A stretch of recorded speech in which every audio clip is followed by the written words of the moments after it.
Quand tu as une tôle comme ça, avec plusieurs pliages, tu peux vite te retrouver avec une pièce qui finit à la poubelle. Alors pour éviter ça, il y a une règle à savoir. Je prends mon petit outil et je vais te montrer ça sur l'ordi. Ça, c'est la pièce qu'on va plier. On met la pièce de côté et je t'explique. Donc on a 4 angles à faire. Donc si tu te dis, tiens, je vais commencer par mes 2 gros plis, comme ça me fera ma grosse boîte et je viendrai terminer par mes 2 petits recoins en haut. Si tu fais tes premiers pliages, tout va bien se passer, tu vois, ton outil, il va passer. Tu vas pouvoir plier celui-là aussi. Du coup, tu vas te retrouver avec une tôle comme ça en forme de U. Alors là, déjà, le problème, c'est que pour faire les prochains pliages, les petits retours là qui sont là, quand tu vas te retrouver avec ton U comme ça, tu vas être content. Et quand tu vas vouloir faire les 2 derniers plis des petits rebords, déjà, tu vas même pas pouvoir mettre la pièce dans la plieuse contre la butée, la petite pièce marron là, parce que ça va venir taper sur l'outil en haut. Et quand tu vas lancer ton pliage, la bécane elle va descendre et ta tôle va vouloir monter et ça va tout te briller. Donc pour cette pièce là, tu as compris, on va commencer par nos 2 petits rebords.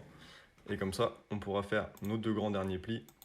Et là, l'outil va passer. Donc peut-être que ça touchera un petit peu ici, mais bon, l'élasticité des 2 grandes parties là, elle nous pardonnera. On se fait le pliage en accéléré, donc ma butée est déjà réglée pour le petit angle. Je verrouille la tôle dans la plieuse et je vais régler l'angle à 90. Donc je mets toujours un petit peu moins pour pincer la tôle. Une fois que l'angle est plié, je vérifie si c'est bon. Si c'est pas trop mal, je peux faire les prochains. Donc comme c'est les deux mêmes, j'ai rien à toucher. J'ai remis un petit coup parce que l'angle était un peu ouvert.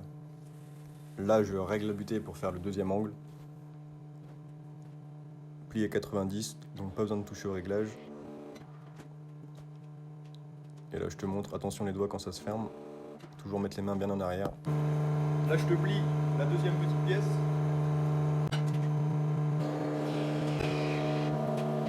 Toutes les pièces sont pliées.